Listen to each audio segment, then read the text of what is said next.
Partisannya menyatakan baktikan hormat kepada leluhur keluarga yang telah tiada dengan mengirim bunga, mengirim doa, dan pada saat ini kita akan bersama-sama mempersembahkan lilin sebagai simbol penerangan apabila leluhur kita di alam yang sedang ditempatinya saat ini masih membutuhkan pelimpahan jasa dari kita semua sebagai ahli waris yang pernah mengenal leluhur dalam keluarga. Semoga simbol lilin sebagai simbol penerangan ini apabila leluhur keluarga yang masih berada di alam yang penuh dengan kegelapan, lilin ini mampu menerangi cahaya kehidupan mereka sehingga kehidupan mereka bisa terdorong kelak di alam surga bahagia. Dan setelah di alam surga bahagia akan mencapai pembebasan, memberikan doa restu kepada keluarga yang ditinggalkan untuk selalu mendapatkan kemudahan, kelancaran, keharmonisan rumah tangga, dan bisa mengatasi segala problema kehidupan. Marilah dengan penuh khusyuk, penuh bakti kita bawakan doa cengkring ini dengan hikmah untuk mengawali pembawaan doa. Nasihat Sang Buddha, sabda Sang Buddha yang terkait dengan makhluk-makhluk di luar dinding tentang kematian, halaman 18 dan 20. 18 dan 20. Kita baca penjelasan Sang Buddha tentang tujuan dan manfaat memberi persembahan persajian, memberi pelimpahan jasa pada makhluk-makhluk yang berada di luar dinding yang menunggu dan menanti pelimpahan jasa dari leluhur-leluhur yang masih hidup, ditujukan kepada leluhur yang telah tiada. Halaman 18 dan 20, sutta tentang para makhluk peta yang berada di luar dinding. Kita baca bersama. Mereka berdiri di luar dinding rumah dan setiap perempatan jalan. Setelah kembali ke rumahnya sendiri, mereka berdiri di muka pintu-pintu. Ketika berangkat makanan dan minuman serta makanan pada yang dihidangkan, tidak satu pun orang yang ingat kepada mereka, para makhluk sebagai akibat karma yang lampau ini.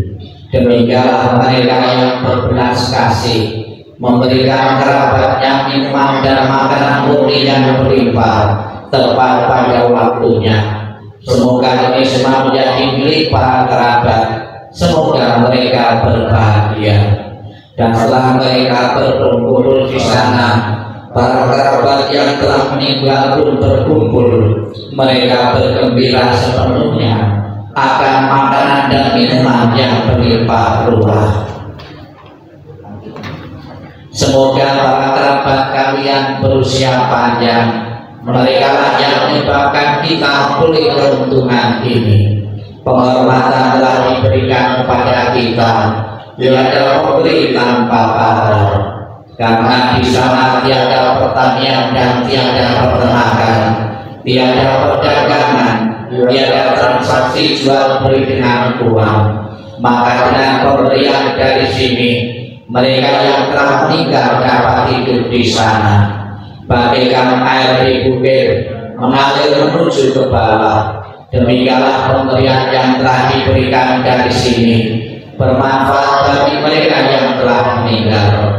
Bagaikan sungai-sungai yang penuh dapat mengalir memenuhi lautan, demikianlah pemberian yang telah diberikan dari sini bermanfaat bagi mereka yang telah meninggal. Ia telah memberi kepadaku, ia telah berbuat bagiku, ia telah kerabat rekan dan sahabatku. Setelah memberikan persembahan kepada mereka yang telah meninggal, lalu mengenang apa yang telah dilakukannya pada kehidupan lampau. Sesungguhnya bukanlah tangisan, sedih ataupun tatapan lainnya.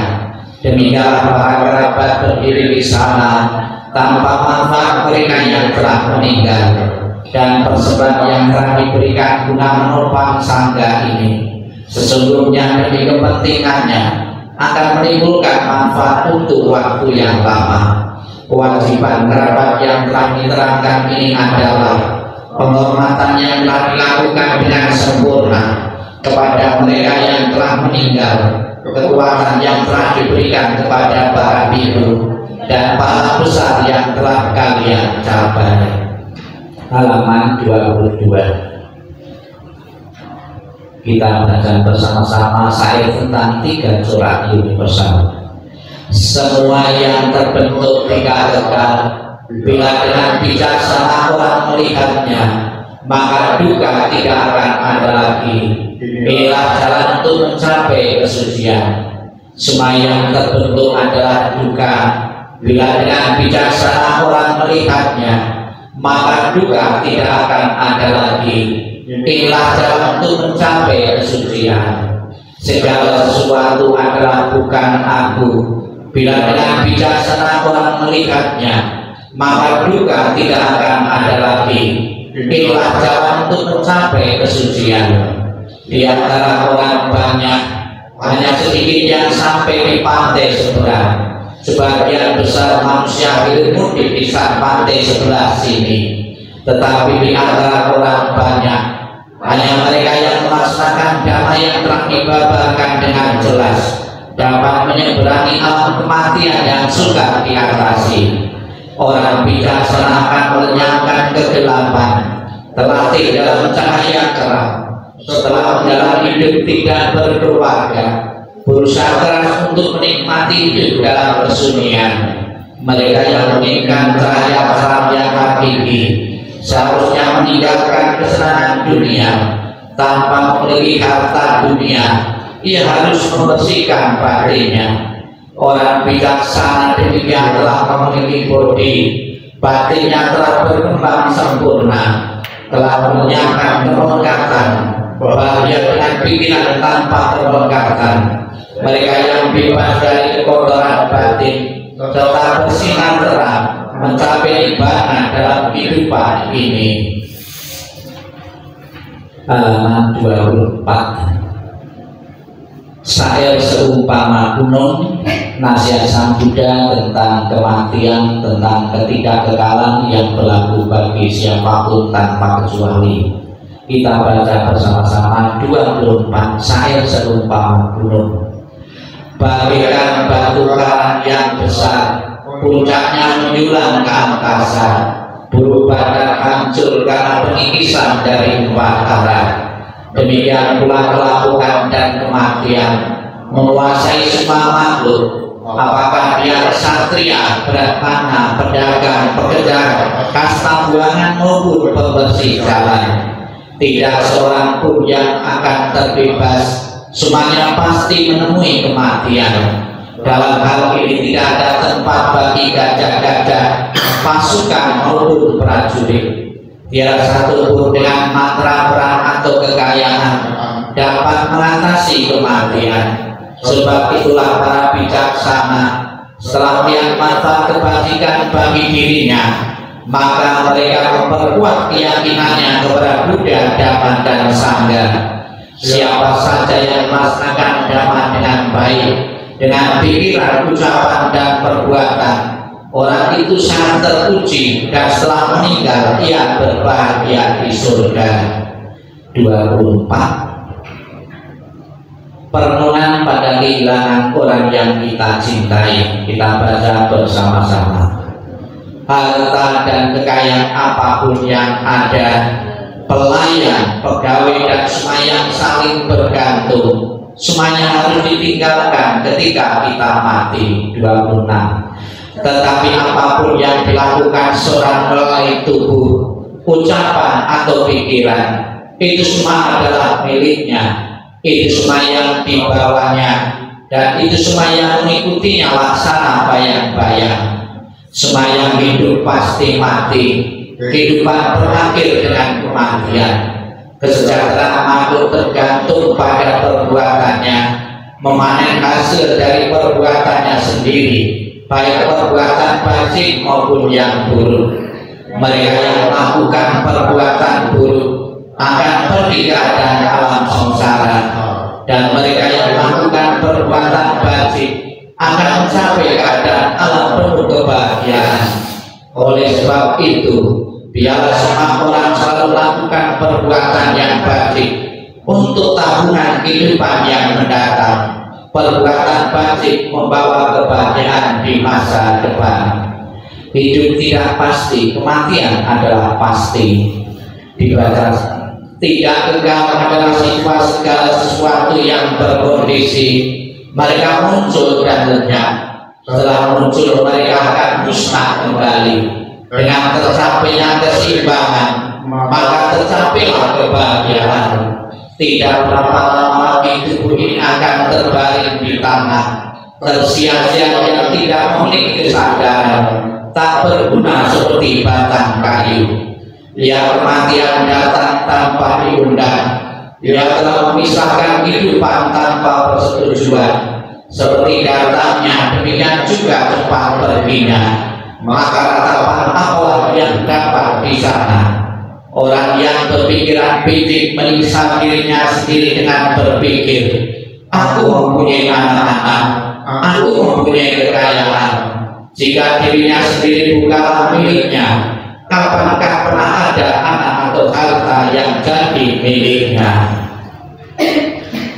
28, 30 dan 32 Sutta tentang luka penderitaan. Kita baca bersama-sama nasihat Buddha ini. Kehidupan apapun yang mengalami kematian di dunia ini adalah singkat dan penuh dengan penderitaan yang tidak dapat dihitung maupun diukur. Tidak ada alat apapun yang dapat digunakan untuk melarikan diri dari kematian. Setelah mencapai usia tua, maka kematian tak terelakkan. Bagaikan buah setelah masa akan gugur, demikian pula makhluk yang bisa mati setelah dilahirkan harus selalu menghadapi takutnya kematian. Seperti halnya dengan periuk keramik, haruslah pecah pada satu waktu. Demikian pula kehidupan dari makhluk yang bisa mati telah ditentukan untuk berpisah. Para raja dan pemuda, yang bijaksana dan yang bodoh, semua ini berada di bawah bayang-bayang kematian. Tiada seorang ayah pun yang dapat menyelamatkan anaknya. Tiada sanak saudara yang dapat menyelamatkan saudaranya. Ketika mereka berpisah dengan dunia ini, ketika sanak saudara berdiri memperhatikan dan meratap, menyaksikan bagaimana makhluk mengalami kematian, seperti sapi yang digiring ke rumah jagal. Demikian semua makhluk akan disergap oleh kematian dan usia tua. Para bijaksana setelah mengetahui sifat alami dunia ini, tidak akan mengalami penderitaan. Akan sia-sia jika kau meratapi yang mati, karena kau tidak akan pernah tahu kapan mereka datang dan kapan mereka pergi. Jika ratapan akan menyembuhkan luka hati bagi si peratap, maka biarlah para bijaksana meratap. Kedamaian pikiran tidaklah diperoleh melalui ratapan. Semua keadaan ini hanya membawa penderitaan dan melukai tubuh. Meratap hanya akan membuat si peratap lemah dan pucat. Ratapan tidak akan menolong orang yang telah meninggal. Oleh sebab itu meratap adalah sia-sia. Dengan tidak melepaskan kesedihan, maka ia justru semakin menderita. Ia hanya akan semakin tenggelam dalam alam kesedihan.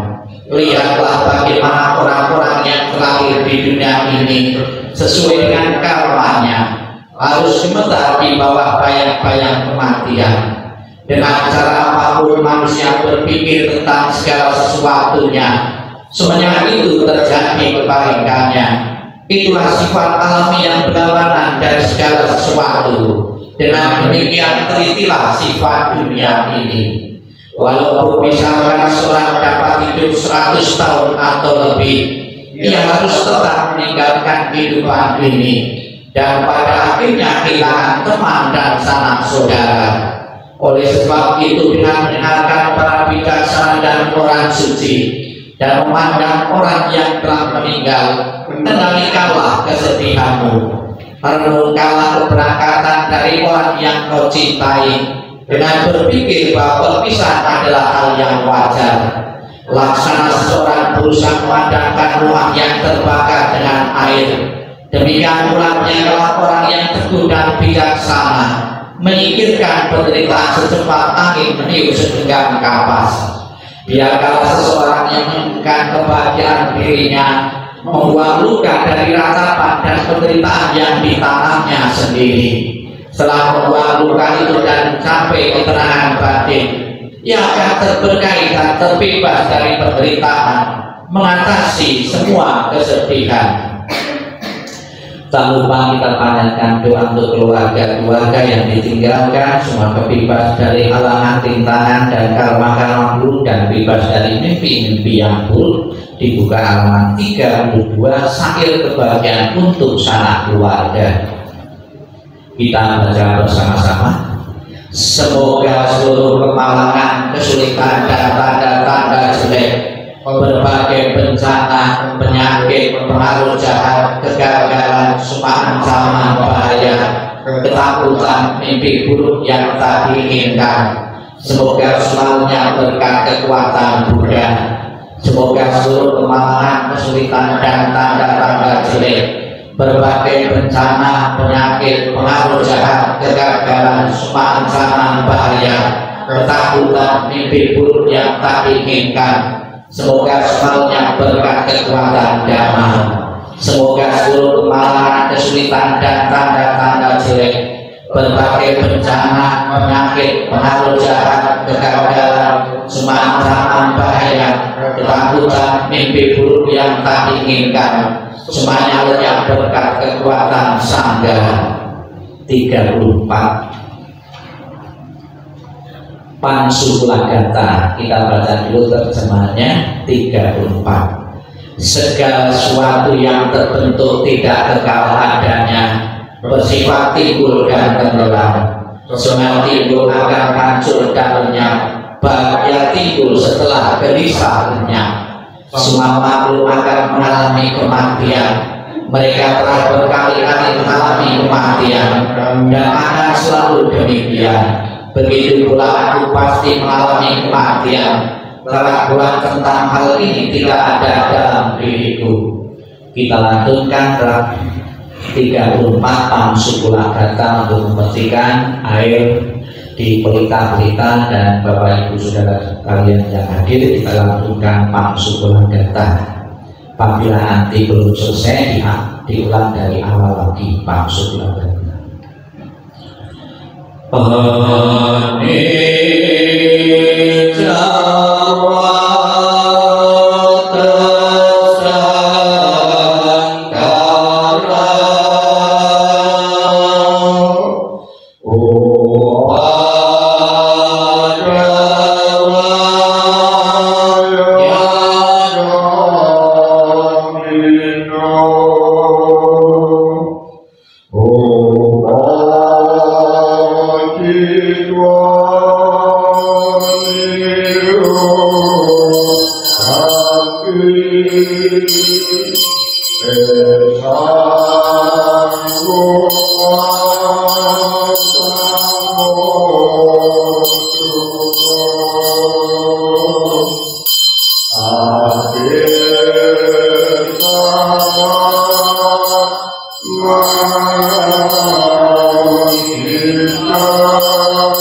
Tubuhnya ditaruh, ditutup.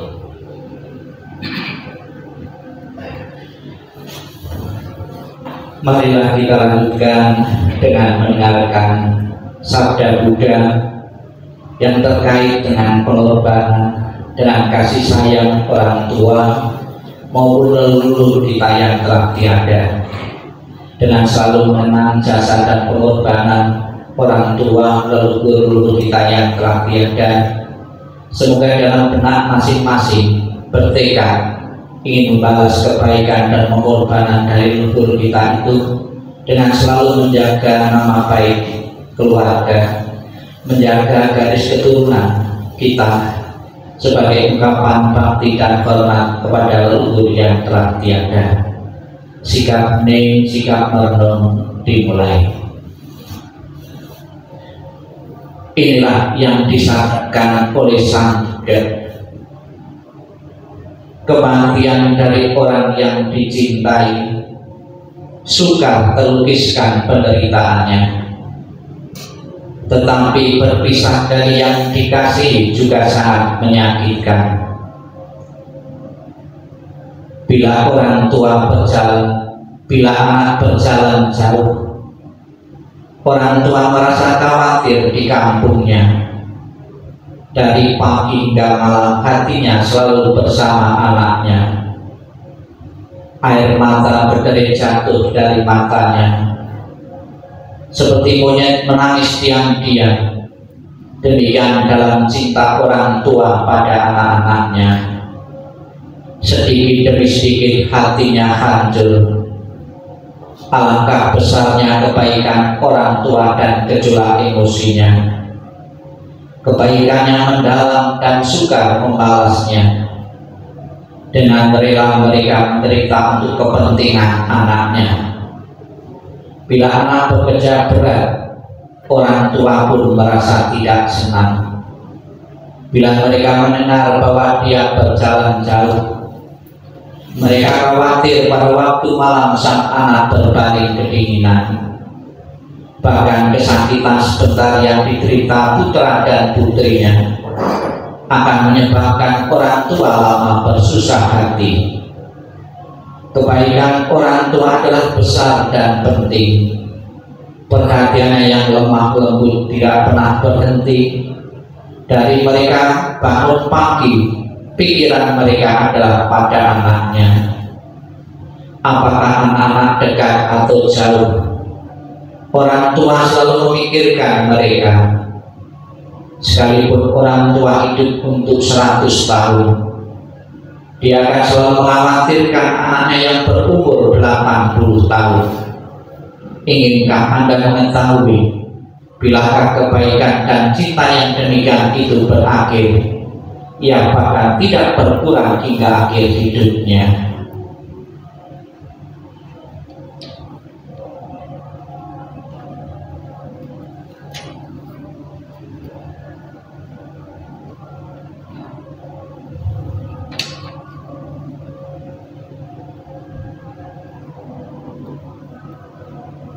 Samyadi Buddha, Tuhan yang Maha Esa, para Buddha dan para suci, pada kesempatan pagi yang bahagia ini kami manjatkan doa, melakukan pelimpahan jasa untuk leluhur kami yang telah tiada, dengan mempersembahkan lilin Semoga dengan simbol lilin ini sebagai simbol penerangan jalan yang dilalui, yang ditempati oleh leluhur yang telah tiada akan terang.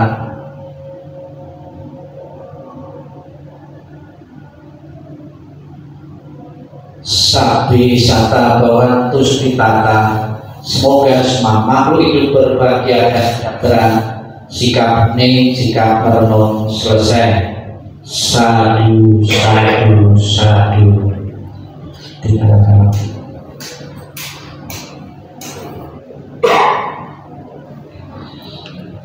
Persiapan pengurus daftar nama-nama di HP ya.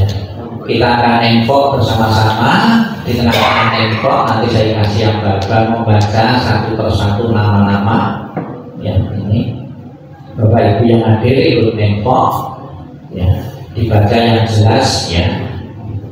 Marilah Bapak Ibu kita bersama-sama membawakan info, memuji, mengagungkan, meluluhkan budak kita yang tertata sebelah barat.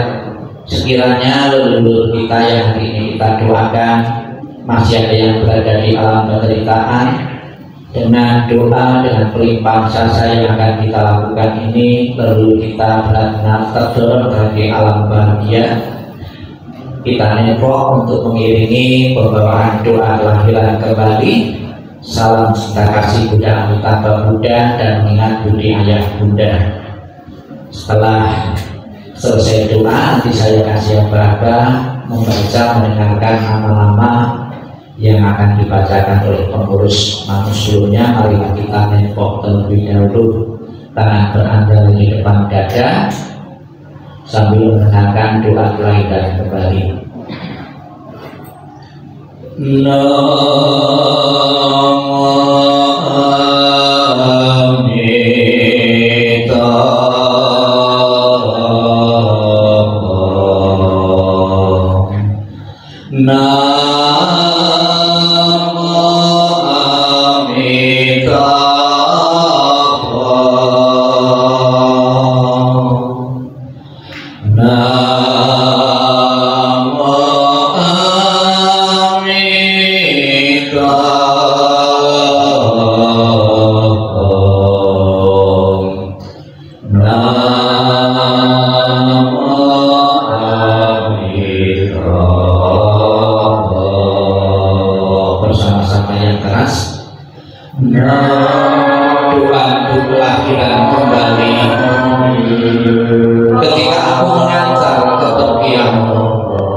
Belajar agama, sucikan hati dan pikiranku.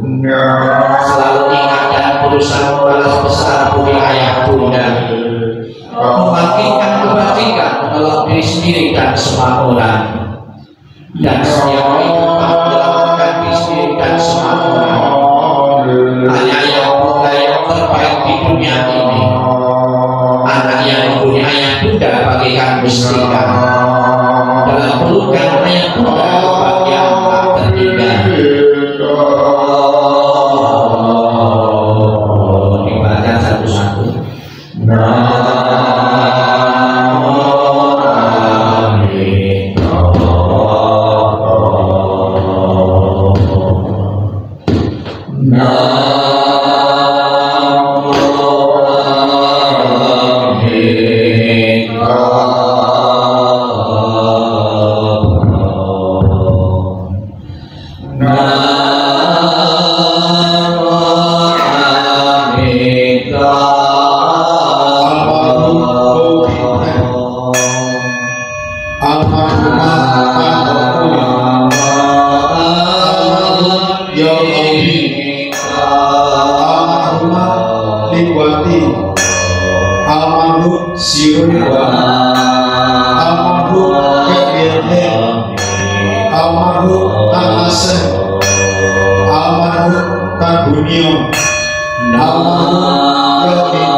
Nah,